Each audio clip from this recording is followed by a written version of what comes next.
Okay. Hello, everyone. Can you hear me? I can now. Can you see me? Yes. Maybe now. Oh, there you go. Okay. All right. Hi, everyone. Thanks for coming tonight. I appreciate it. We're going to speak a little bit about hip and knee replacement surgery. If any of you are my patients already, and you may have heard this before, but it's good to go over again. So we'll get started.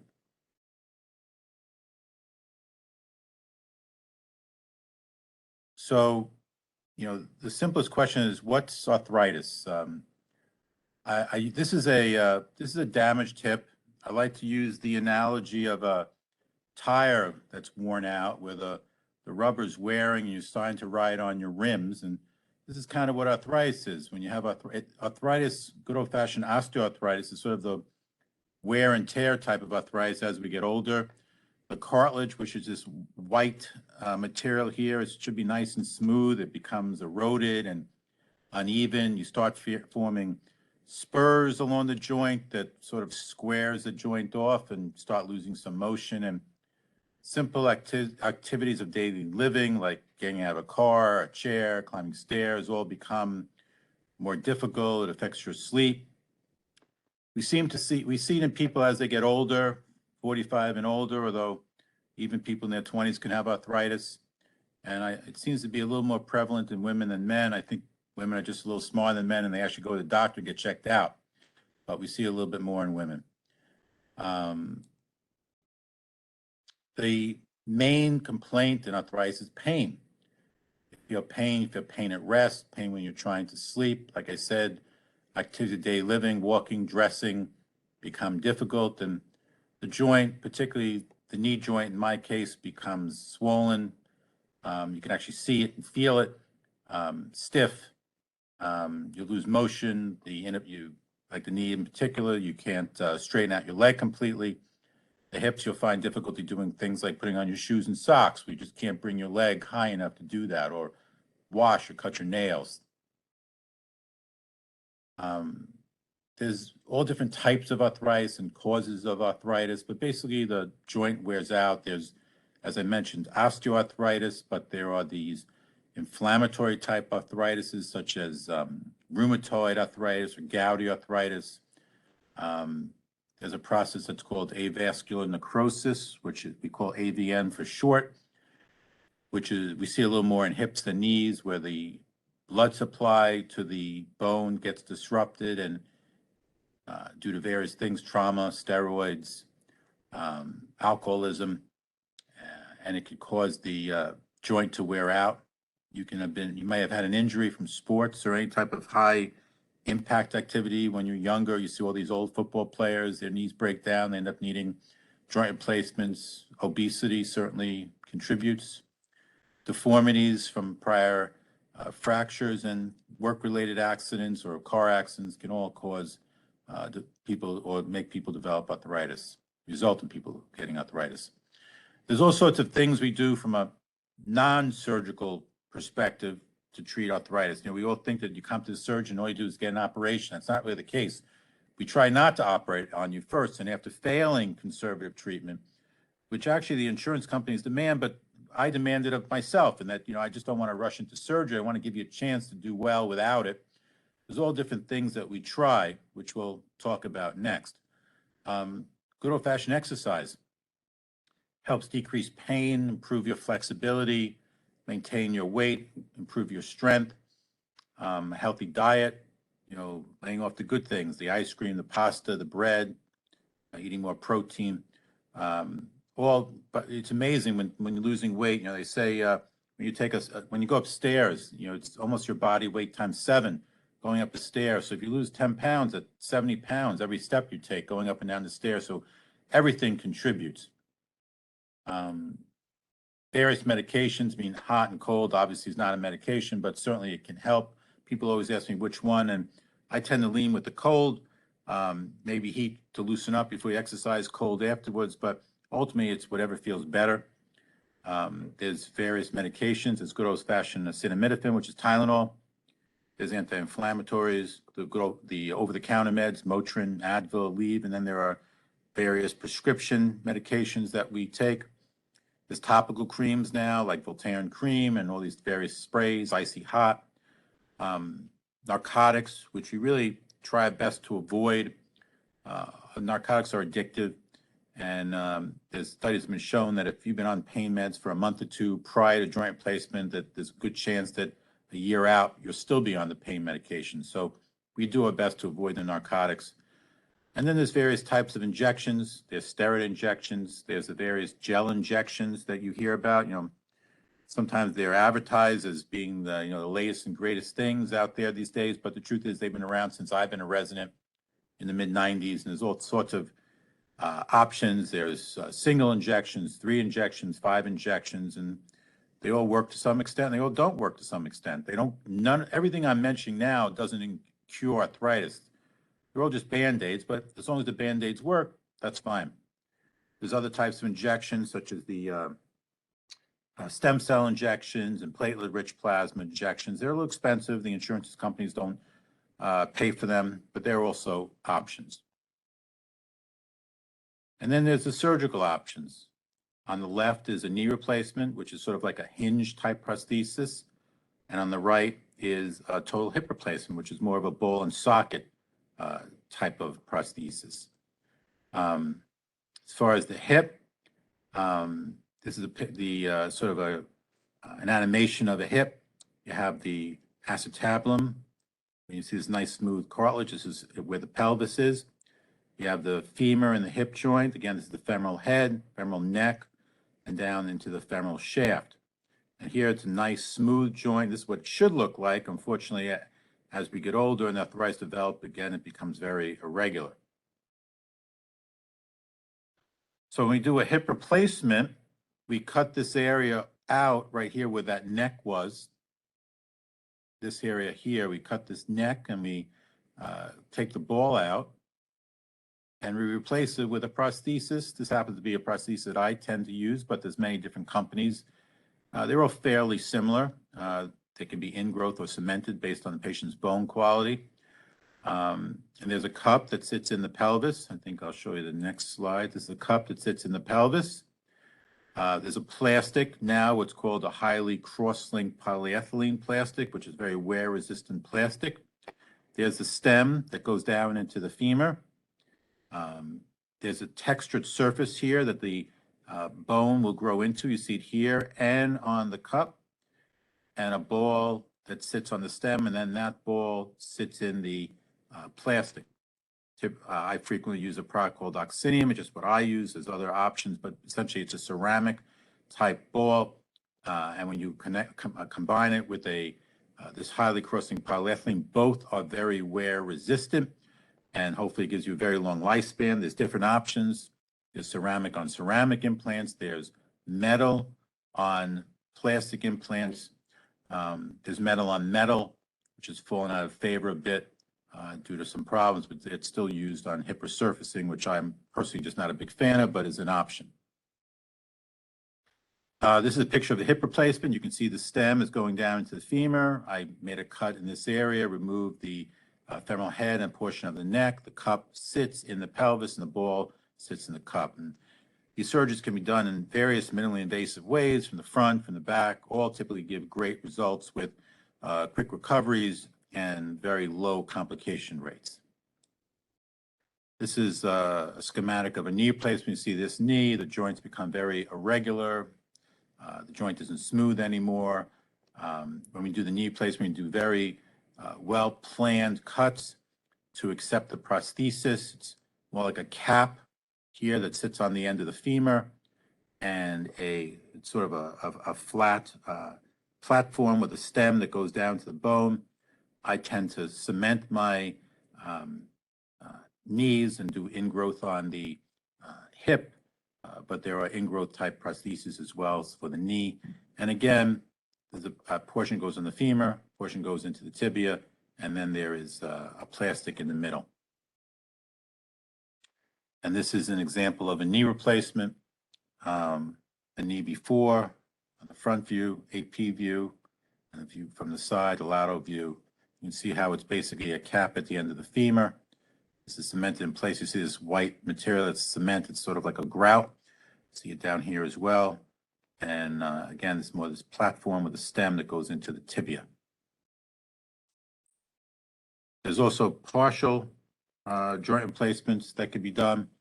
A partial knee replacement is a great option when the disease is limited to one aspect of the knee, whether it be the inside, the medial part of the knee, the outside, the lateral part of the knee, or underneath the kneecap. But again, it should be an isolated area, and the patient's pain should be in that area. Feels a little more natural than a total knee replacement. The results are, the recovery is quicker, but if it's not the right operation, then it shouldn't be done. And similarly, you cut the ends of the bone to accept the prosthesis. And again, there's pieces that go on the femur, the tibia, and the plastic in the middle. So as was said, I'm the director of the Joint Replacement Program at Monmouth Medical Center. I've been there for since 1999. I think I've held this role for at least the past 15 years. I've done literally thousands upon thousands of hip and knee replacements there, and we're pretty proud of the product we present and give to patients. This is an example of what we look like at the beginning of the surgery. We wear these spacesuits, people like to call them. Basically, it makes it more ideal for sterility. It protects the patient from us and us from the patient, to tell you the truth. And normally it's a number of different hands. I'm here. We have assistants on each side. We have residents, nurses, PAs, nurse practitioners, surgical techs. In fact, this gentleman right here, I've done both his knee replacements. This is how the process starts. First joint replacements at Monmouth were done in the 70s. Monmouth has its disease-specific certification since 2011, which is basically a certification from the government that we've done a good job, and we've been recertified at least 4 or 5 times since then. I always say that it takes a village to get through the process. It's a multidisciplinary team that gets people in and out of the hospital in a day, but all these people are involved with this process, from the surgeon, the joint coordinators, the nurses, the doctors who clear the patient before surgery and see them afterwards, the anesthesiologist. Like I said, we have a hospitalist program that keeps an eye on you while you're in the hospital, make sure everything goes well from a medical perspective. We have our pain management team, the physical therapist, occupational therapist. We literally get you up and out the day of surgery doing physical therapy. Some people even go home the same day. We have our pharmacists, case managers. We have a whole team to evaluate our performance, see if we can optimize the process in addition. And some people on occasion do have to go to rehab because they're just not safe to go home, or their environment just is not conducive to it. They may be live by themselves and there's no family or friends that could help, so they might need to go to rehab for a bit before they go home. So again, it does take a village to get through this process and safely. So the preoperative process starts in our office. When you come in the office, what happens? I do a history, physical. You tell me about how long you've had pain, where's your pain, what causes the pain, what you've done for it, what kind of conservative treatment have we done, physical therapy, injection, braces, canes, medications. Certainly, like I said, you deserve a chance of conservative treatment before surgery. Some people come in so all teed up, so to speak. They've been through everything and they just want surgery, and that's fine too, but certainly they deserve a chance at conservative treatment. We do x-rays, sometimes MRIs, but usually x-rays. I discuss again what we talked about, the conservative and operative options, and review the risks and benefits of surgery. Surgery, although typically everything goes well and the risks are very low, things can happen. There are bad things happen from surgery. There's risk of bleeding. Sometimes people need transfusions. The transfusion rate has been cut down tremendously. There's new medications that have been available for the last at least 5 years called tranexamic acid that the heart surgeons were using initially, but it's cut down bleeding so much that I used to have people donate blood in advance. I don't any longer. The transfusion rate is extremely low. It's actually rare to get a transfusion now. But there are risks of blood, HIV and hepatitis. There's risks of infection at the time of surgery in the future. I personally ask my patients to take prophylactic antibiotics prior to dental work and surgeries in the future. It's a little controversial, but I have seen people get infected going to the dentist, so that's why I recommend it. There's risk of injury to the nerves and blood vessels and blood clots, so I put people on blood thinners after surgery for about 6 weeks, frequently aspirin, but sometimes something stronger if they have any risk factors. There's risk of anesthesia, and there's risk of the implants in and of themselves, and that theoretically they could break or wear out or dislocate, be painful and stiff. And sometimes you have to take one out, put a new one in. There's a risk of a leg length issue, particularly in hips, where one leg could be longer than the other. And with knees, sometimes you'll feel the knee click, which is kind of normal, and you can get some numbness on the outside part of the knee, which is also normal. We take you through the pre-admission testing process, where you'll speak to my surgical coordinator. She will take you through the whole process until I see you again right before surgery, which includes labs and EKGs, chest x-rays. There's an educator who you meet at the hospital who gives a great class. It's like an hour or two class. It really helps people get through the process. They really learn about what to expect when you're in the hospital, which is comforting. You meet someone from anesthesia, discuss what options are. Even the discharge planners and sometimes even former patients speak at these meetings. You also get cleared by your own doctors prior to surgery, your medical doctor, and any specialty type doctors such as cardiologists, pulmonologists, endocrinologists, et cetera, just to make sure that you're as teed up as possible. I mean, obviously, this is not a surgery that I'm doing on 18-year-old healthy people typically. It's people who are a little bit older, and everyone has something. So we just want to make sure that you're as good as you can be and teed up as best as possible before surgery. I don't expect you to be perfect, but I'd like to be as good as you can be to decrease the potential risks at the time of the procedure. Also, we have you do these home antiseptic wipes or this soap that we use the night before surgery and morning of. This is all prior to. Now, as far as the surgery, the anesthesiologist will speak to you. There's various types of anesthesia. Most patients will get a spinal anesthesia where you're numb from the waist down and then just sleeping during the procedure. It's a very nice way to do surgery. It keeps your blood pressure down. It makes it such that when you wake up, you're typically not as sick as a general anesthesia. In fact, you wake up and many people just feel fine. They're sitting upstairs when I see them 2 hours after surgery, and you think they're ready to go out shopping in the mall sometimes. So it really is a nice way to do the surgery. Afterward, actually, I should say during the surgery, I typically do local blocks with sort of some short-acting and long-acting medication. And then at the end of the procedure, the anesthesiologist do additional blocks that are local blocks, different types called a fascial iliacus block for the hips, and typically an adductor block for the knees, which are also long-acting blocks, which hopefully give you maybe 2 days, sometimes 3 days of relief. When I was a resident, and this was in the 90s, I remember the day of surgery, even for a couple of days, people were having a terrible time. We had them on morphine drips. They were nauseous. They were in pain. So this has really taken those first few days that were somewhat miserable after surgery and it made them extremely comfortable. And that's why we can get people home so quickly.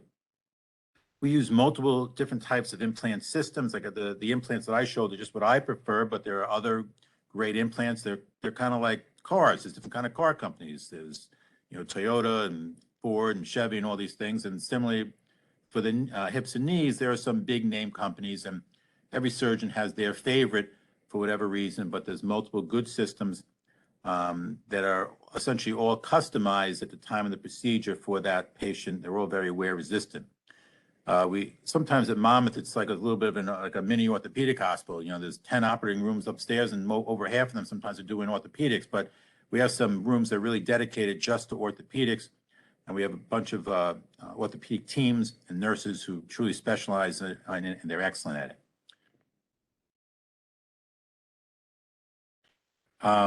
So now that you're inpatient on the floor, we have a floor that's dedicated just to the orthopedic patients. It includes some of the neurosurgery patients as well, but they also do spine surgery. It's a clean floor. There's no infections. Nurses are excellent. They're all orthopedic trained, and people are typically very happy, and they're actually unexpectedly happy sometimes about the experience that they receive. Every day, people comment to me, post-op patients, how pleasant it was and how happy they were there. And they can't wait to tell their friends. And I just ask them to write a note to the nurse directors because they really appreciate that. We have therapy on the floor. There's a unit on the floor. It's a nice room, 2 views of the ocean, that we get you up and get you moving literally that day if possible. If you're done a little bit later in the day, sometimes it's hard, but we try to get you up that day. Like I said, we do physical therapy, occupational therapy. We have individual sessions as well as group sessions, and the family members are invited to attend to help and work as a coach so they know what to do when you get home. As I said, we have a pain management program. This is a team of doctors that specialize in pain management. We use what's called multimodal pain management, which means we used various means that help control your pain. We have those blocks I talked about by the anesthesiologist. We use short-acting pain meds, long-acting pain meds, anti-inflammatories, nerve medication, all sorts of things to help hit the pain from different pathways such that you can have a good experience. We have our medical doctors there, primary care doctors, and the various specialists if, God forbid, anything happens while you're in the hospital. And we all put our patients on about 24 hours of antibiotics and anticoagulation. There's always an argument in the literature about what type of anticoagulation we should use. Those are blood thinners, but certainly after a joint replacement, you should be on a blood thinner for somewhere between 2 weeks and 6 weeks. I prefer the 6 weeks because there is a high potential for getting a blood clot if you're on nothing. And the length of stay, again, is typically between 0 days, which we call our fast track program, where we get you home the same day. Most people go home the next day, but occasionally it could be another day if for whatever reason you're just not safe to go home. And then we have our discharge planners, our case managers and social workers who are on the floor. They can even speak to you before the surgery so you can plan what will happen upon your discharge. Obviously, we have the patient and family involved in the decision-making process. We can arrange for therapy in your home as well as an outpatient upon your discharge. We have the visiting nurses that come as needed. We can sometimes discharge you to a acute care rehab, which almost unfortunately never happens these days, and most are a subacute facility, which are still very good. In fact, the subacutes have become much more prevalent as far as the discharge since literally about 2004. So they've gotten very good at taking care of patients when needed. And obviously, upon discharge, you'll follow with your surgeon as well as your primary care doctors. And the last thing I'm just going to touch upon is the robotic system. There's multiple different robotic types of joint replacements that are done now. At Monmouth, we were the second program in the entire state to have the robot. This is the Mako robot, which is associated with the Stryker implant system. Now every company has a different type of robot.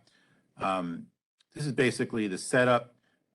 This is the robot and the robotic arm. This device here is, there's burrs and saws that attach to the arm. This is the camera that sees the trackers in space. This is what I'm looking at the screen during surgery, and there's a tech that helps us during the procedure to plan the surgery. What I like most with the robot is the partial knee replacements. The conservative treatment is on the left, which we've talked about. Partial knee replacements or unicondylar knee replacements. There's limited indications. I mean, most people are a better candidate for a total, but like I said, if you have isolated disease in one area of your knee and that is where your pain is, and you're on the young side as this will be your first surgery, or the older side as this might be your last surgery, it's a great option. I didn't love it because it's harder to do. I feel you're using you're only seeing a small area of the knee, so it's difficult to get the implant in an optimum position, and it's easier to put the knee in malalignment or the ligaments are unbalanced. But with the robot, it really takes some of the guesswork out and really puts that implant in a great position each time. This is what you see during the procedure, how it works is we get a CAT scan of your knee, and we teach the computer your anatomy, and then we plan the surgery beforehand as far as the size and placement of the implants. This is what it looks like looking at the top of the tibia. This is what it looks like looking at it from the front. And again, this is the tibial component in the green, and the femoral component, the thigh bone. Again, this has this curvature, but it's only isolated to one area of the knee. During the surgery, this is kind of what it looks like. This is the monitor. This is the camera here. If you look real close, these are the trackers. They only look like little satellite dishes that attach to the leg. The first step is to teach the computer the anatomy. And we do that, this little pen here, again, which has these trackers, and we literally touch these little bubbles. And slowly you can teach the computer anatomy, and you link that CAT scan with what's actually going on in the patient. We range the knee to see where it's tight and loose and make little adjustments. And then finally, we bring that robotic arm in this case, it's just a little burr, like a dental burr. And I'm doing the work, but when you can see when you burn it away, you burr away this green and get it to white. If you're a touch more, it turns a little red. But the burr is sort of like drawing within the lines. And if I try to go outside the line, the robot will stop me to a 0.5 millimeter. So it's very precise.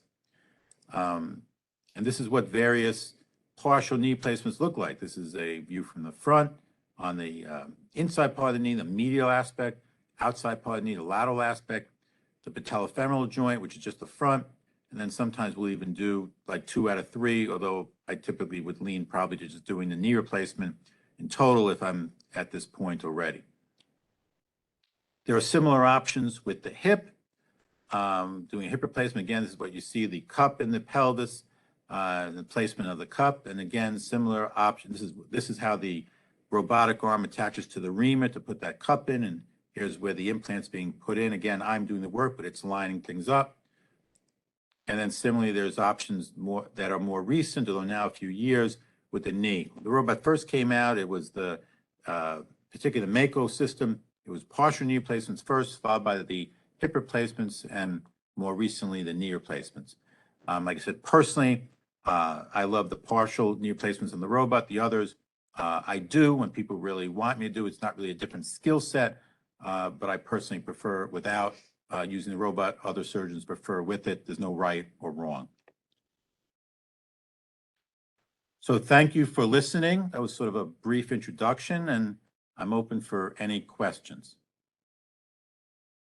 Before anybody goes ahead and unmutes, we do have a couple questions in the chat that I'm going to go ahead and read. So the first one that we have from Meg, she said, how do you determine the candidate for a partial or total knee replacement? Well, again, it really depends upon the patient's x-rays, sometimes MRIs, and their complaints. And ideally, it should be located, your pain should be in one area of the knee, and your disease should be in one area of the knee. And if the two of them, like literally, I ask people to, I'm telling you all my secrets now, but when I ask people, where's your pain?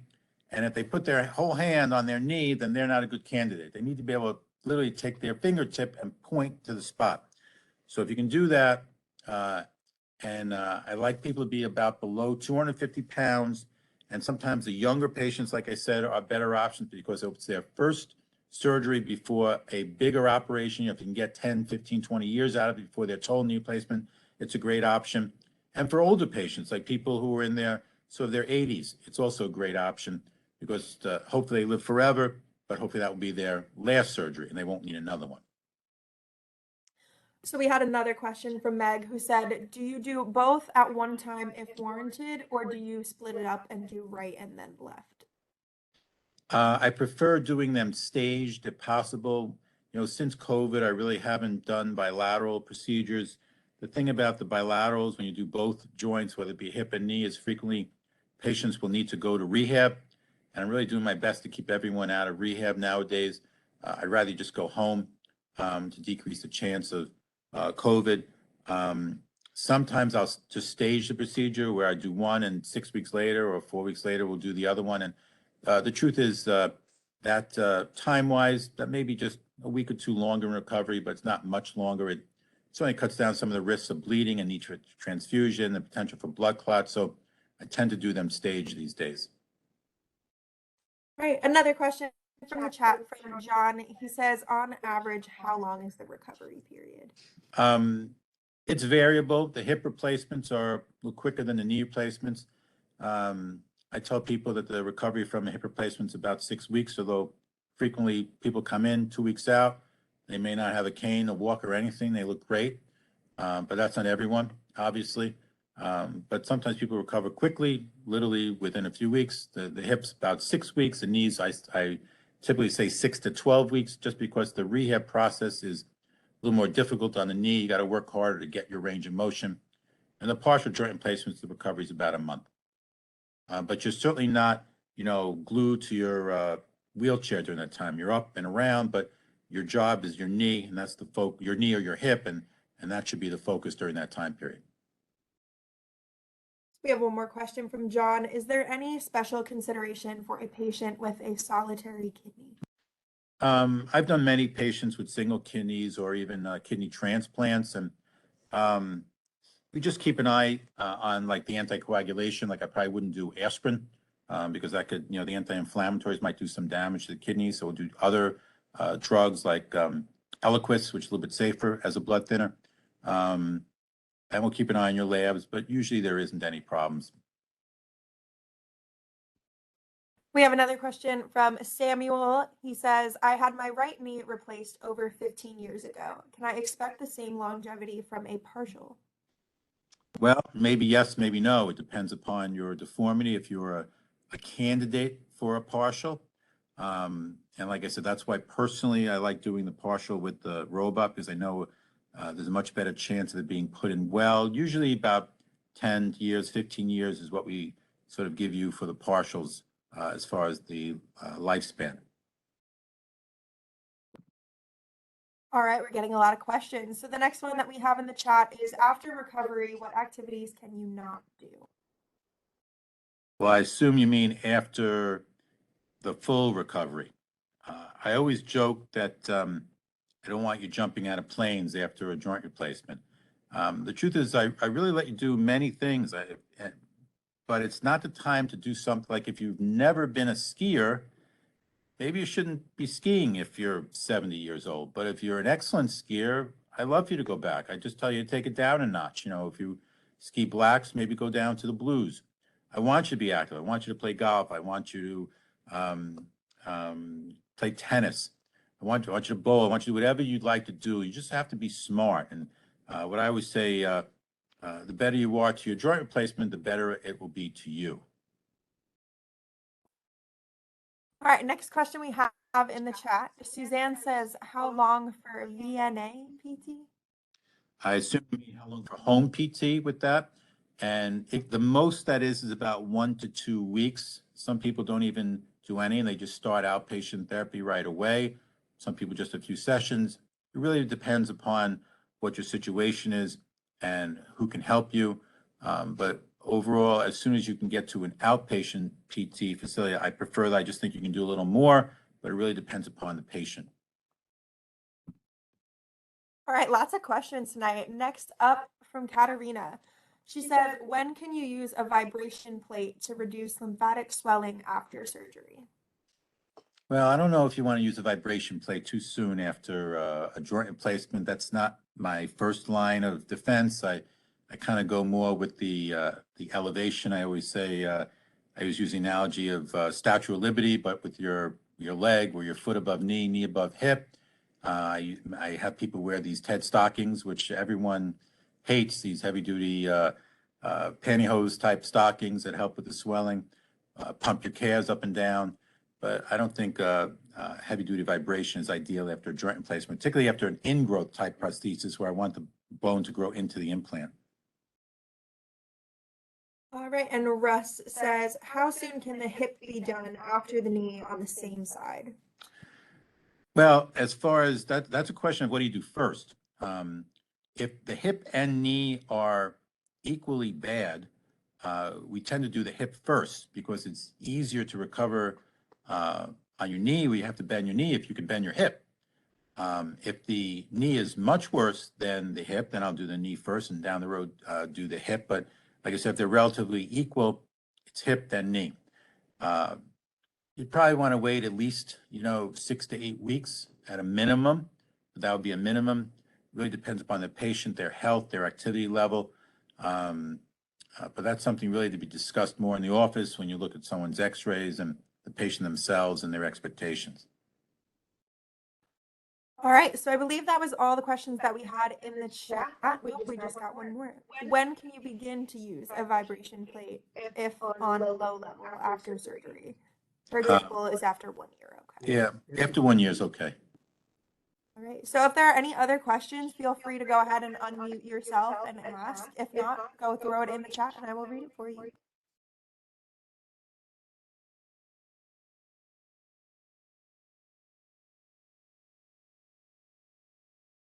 I'll give everyone a minute to type just in case someone's still typing in there.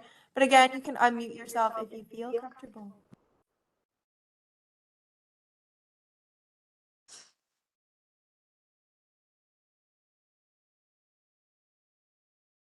Can you hear me now?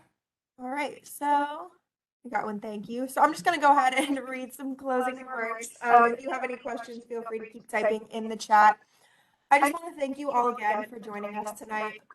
We did record the full presentation for those who might have missed parts of it, or if you want to send it to a friend or a family member. So after the presentation, we're going to put that link up on YouTube and it will be emailed to you afterwards. So just keep an eye out for that.